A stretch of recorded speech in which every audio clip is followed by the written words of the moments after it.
Hello and welcome to Express News with me, Deepika, your daily half-an-hour window that brings you 100 news and updates from the country and the world in just 30 minutes. Let's begin.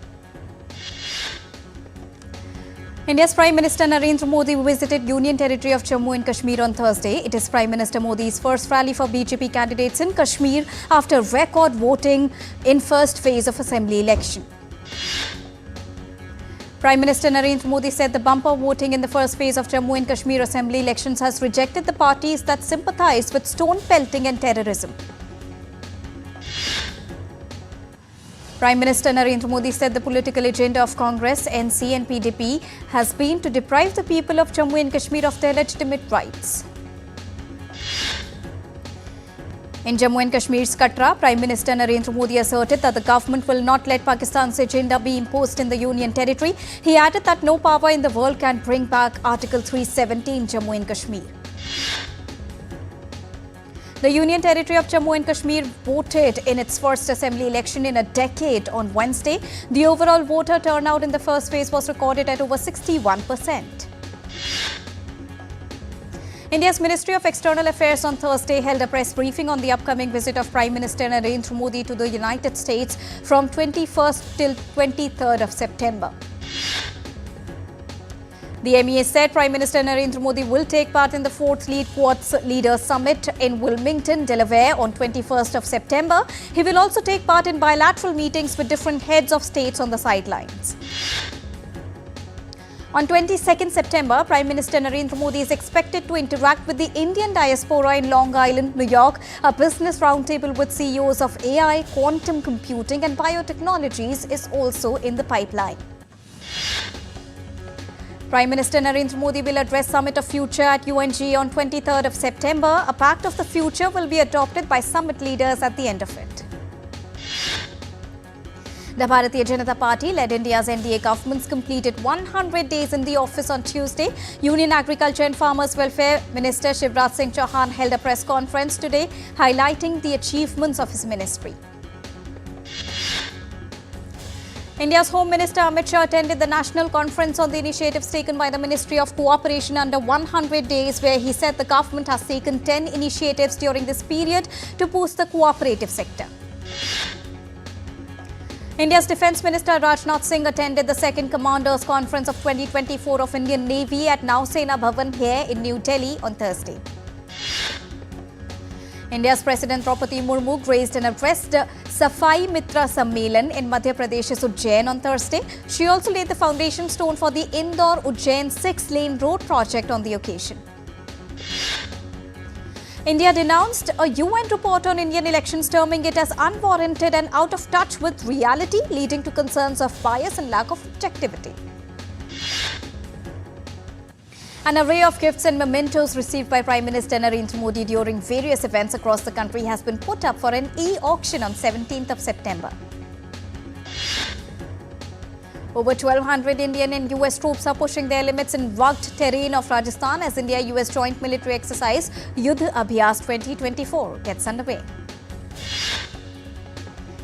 In Shimla, district administration conducted mock drill with National Disaster Force at Chaku Ropeway for safe rescue in times of emergency.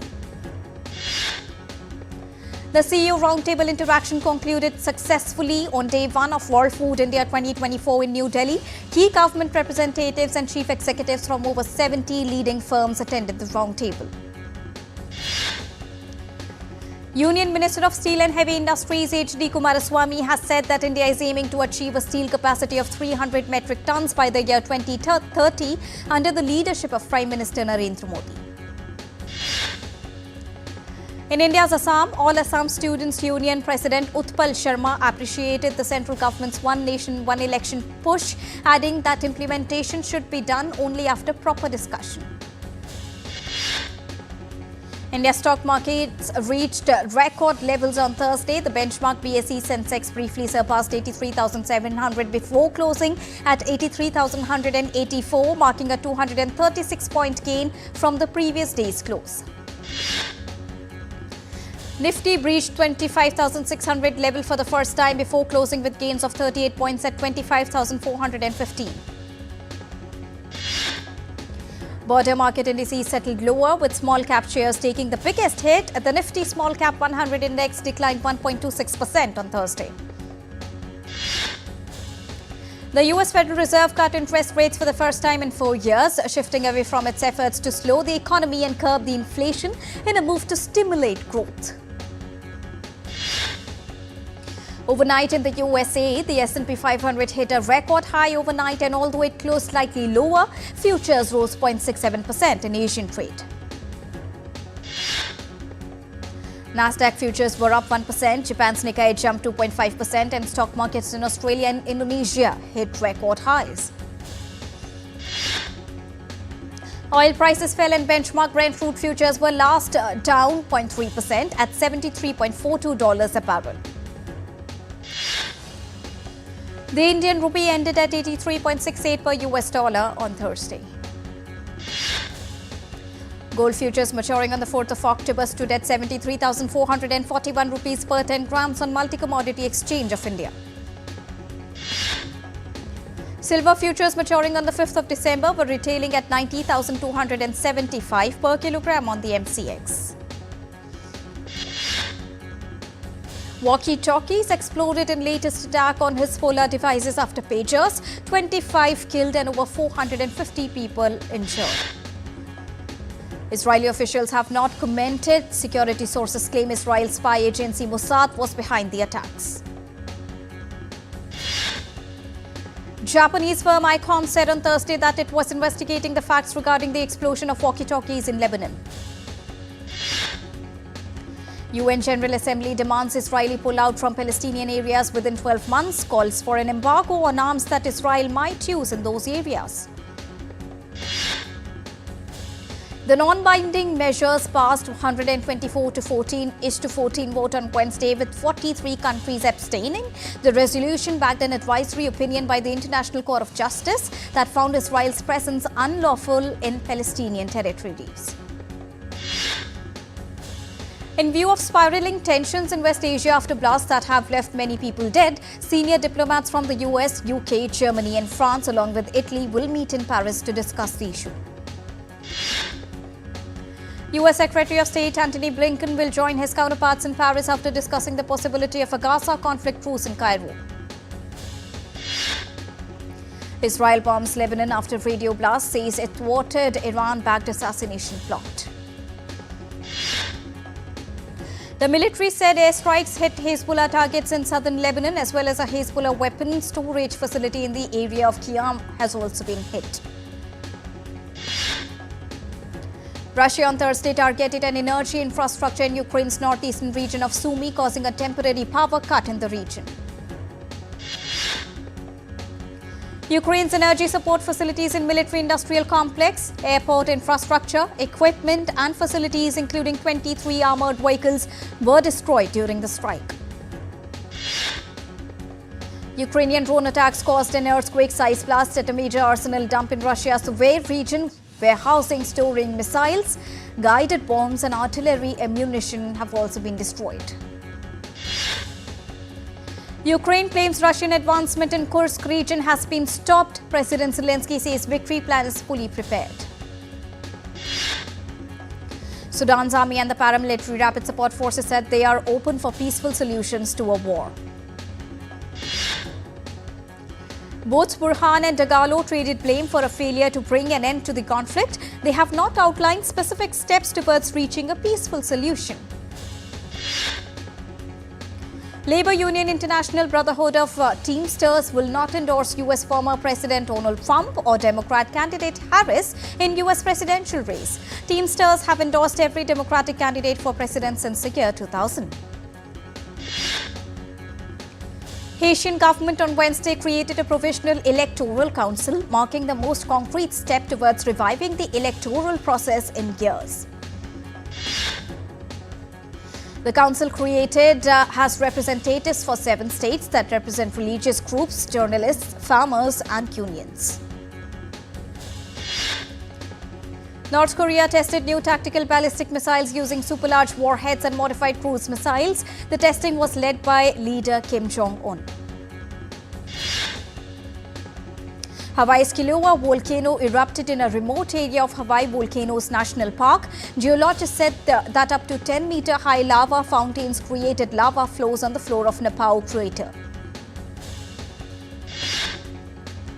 Time for a short break. We'll be right back.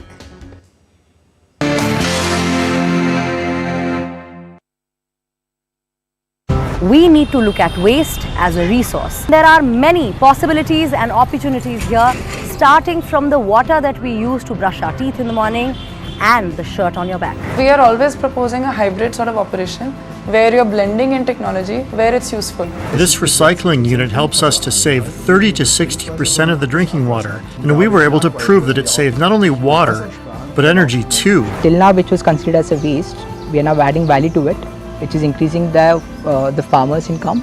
At the same time, it's raw material for a different line of production as well. I rework materials and use them to make carpets and other items. You could say we're recycling the fabrics.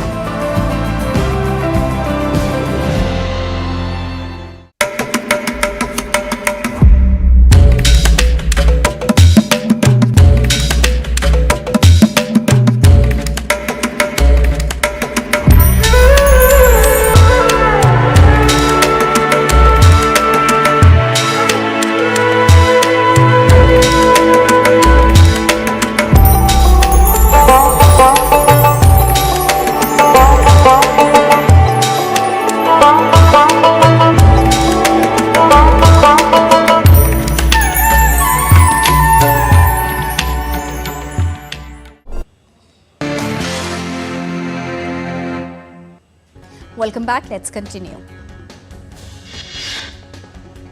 Flood upends normal life across vast swathes in Europe. Rescue efforts and evacuations are underway after floods battered Italy's Emilia-Romagna. Over 500 rescue operations were carried out in Emilia-Romagna region. Dozens evacuated in the province of Forlì and the province of Ravenna. Communities in Polish town of Ulava worked shoulder to shoulder to secure city against flooding. Army deployed to help as towns assess flood damage. Rising rivers threaten southern Poland. Soldiers and volunteers create human chain to bolster flood defences near swollen river around the city of Wrocław. North Carolina government declared a state of emergency in southeastern countries after an unnamed storm slammed the coast. Residents clean up after once-in-a-century storm. Nigeria flags flood risk in 11 states after Cameroon said it was starting to release water from one of its largest dams. Tropical storm to make landfall in central Vietnam late Thursday, bringing torrential rains that could trigger dangerous floods. The storm number 4 in Vietnam is forecast to hit the coast from Quang Tri to Quang Nam province in the evening with wind gusts of up to 102 kilometers per hour. Firefighters continue to battle wildfires raging near Portugal's Igueda. More people forced to flee their homes across the country due to dozens of blazes. Peru has declared state of emergency in regions scorched by forest fires. Peru had also registered 238 fires across most of its region. Some 80% of these were controlled. France is all set to host the 19th Francophonie Summit on the 4th of October. The 19th Francophonie Summit will be a major event with the French language as a common thread. Rocket Lab aborted the launch of an Electron rocket with a payload of 5 satellites into the space. The California-based company said that the rocket's flight computer aborted the launch due to ground support equipment issue. Japan's Mitsubishi Heavy Industries is all set to provide multiple H-3 rockets for French satellite company Eutelsat Group from 2027 onwards. The deal is a major overseas win for Japan's $1.55 billion state-backed rocket project H-3. Elon Musk's Neuralink experimental vision device BlindSight has received FDA's breakthrough device tag for an implant aimed at helping blind patients regain their sight. The BlindSight device will enable even those who have lost both of their eyes and optic nerve to see. The pioneering device has not yet begun human trials and there is no timeline for the same yet. A Chilean company set to begin electric bus service in one of the most extreme environments in the world, Antarctica. The vehicle developed has high energy efficiency and thermal cover for its battery chargers. Rescuers successfully freed a pygmy blue whale that had wedged itself underneath the wharf in New Zealand's Cuvau Island. Climate change is taking a heavy toll on Tunisia's beekeeping industry, with rising temperatures and prolonged droughts threatening bee populations and honey production across the country. Sub-zero temperatures and widespread frost wipe out crops in one of Australia's world-renowned wine regions. Still reeling from a red wine oversupply crisis and previous years of frost damage, farm owners are now evaluating crop losses. To tackle the challenge of plastic pollution, the United Nations Sea of Solutions 2024 commenced on 18th of September in Bangkok. Snapchat has unveiled its latest app and hardware innovations, including new augmented reality glasses during its annual Snap Partner Summit in California. A plasticast sculpture of the faces of trans, non-binary and gender non-confirming people was unveiled in Trafalgar Square's 4th plinth in London. Australian wingsuiter Tahi Munro won the air racing title at the 10th World Wingsuit League. The world's top wingsuit flyers put on a stunning show for tourists who were left in awe at the bravery of these daredevils. Exiled Tibetans and devotees held special prayers for their spiritual leader Dalai Lama for his longevity and well-being. Thousands of devotees converged at Sungalakha temple situated in the North Indian hill town of Dharamshala to pray for their spiritual leader. Norway's Rafto Prize is awarded to imprisoned Cuban artist Luis Manuel Otero Alcantara for his fearless opposition to authoritarianism through art. Cambodia's famed Angkor Wat played host to a parade of Rolls-Royce, Ferraris and Lamborghinis, although drivers were banned from revving their supercharged engines. Painting from Claude Monet's Water Lily series is expected to lead and break records at an auction in Hong Kong next week. The painting, titled Nymphias, was painted 125 years ago. Over 400 participants dressed like tigers performed at the vibrant festival of Pulikali, also known as the Tiger Dance, in southern India's Thrissur. The rare species of Nila Kurinchi flower, which has a blooming cycle of 12 years, covered swathes of India's Nilgiris hills in shades of blue. Italian luxury label Fendi's Spring-Summer 2025 collection left everyone surprised at the Milan Fashion Week in Italy, as the luxury brand looked back to the 1920s style collection. US stars George Clooney and Brad Pitt attended the Hollywood premiere of their new film Wolves in Los Angeles. Hollywood's notable musicians paid tribute to the former US President Jimmy Carter. A concert was held in Atlanta celebrating Carter's upcoming 100th birthday. The full concert will be aired in Georgia Public Broadcasting on 1st of October, which is the date of Jimmy Carter's 100th birthday. Famous for his late-night show, The Tonight Show, and four-time Emmy winner TV host Jimmy Fallon celebrated his 50th birthday. The trailer for the sequel of Kill Them All 2, starring Hollywood star Jean-Claude Van Damme and Indian actor Jacqueline Fernandez, is out now. British pop rock band Coldplay is all set to make a grand return in India in the year 2025 with their first full-length concert in Mumbai as part of their Music of the Spheres World Tour. BTS singer Jungkook's documentary titled Jungkook, I Am Still will be released in India for 2 days on 20th and 21st of September. Indian animation filmmaker Ujjwal Nayar's Lucky Dog is all set for the film's international premiere at the 29th Busan Film Festival in South Korea. Indian High Court has ordered Central Board of Film Certification to issue certificate to Kangana Ranaut's starrer Emergency by 25th September. After being shortlisted in France for 2025 Oscars, Payal Kapadia's All We Imagine as Light will be releasing in Kerala on 21st of September with title Prabhaya Ninanchithilim. In cricket, low-order batter Ravichandran Ashwin slammed a ton to prop up the Indian innings on the first day of the first test in Chennai on Thursday. Ashwin added over 190 runs with Ravindra Jadeja to take the host to 339 for loss of 6 wickets at the close of play. Afghanistan created history as they registered their first ever victory of South Africa in one-day international cricket. Indian Premier League franchisee Punjab Kings has appointed former Australian captain Ricky Ponting as the head coach on a 4-year contract basis. Former Sri Lanka Test batsman Duleep Samaravira has been given a 20-year ban from cricket roles in Australia for engaging in inappropriate behaviour with female player. Indian Shakla Malvika Bansod continues her winning streak at China Open as she makes it to the quarter-final round of the international tournament. Indian men's hockey team returned home to a grand welcome after winning the Asian Champions Trophy title for a record 5th time.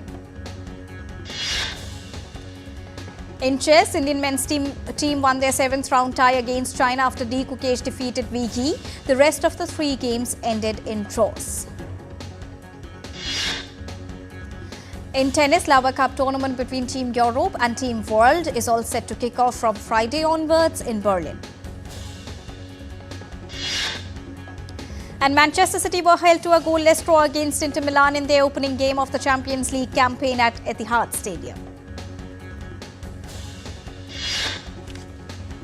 And with this, it's a wrap here on Express News for now, but news and updates will continue here on DD India. So don't go anywhere. Keep watching and keep tracking DD India for all latest news and updates from the country and the world. Thank you so much for joining us right now. Namaskar.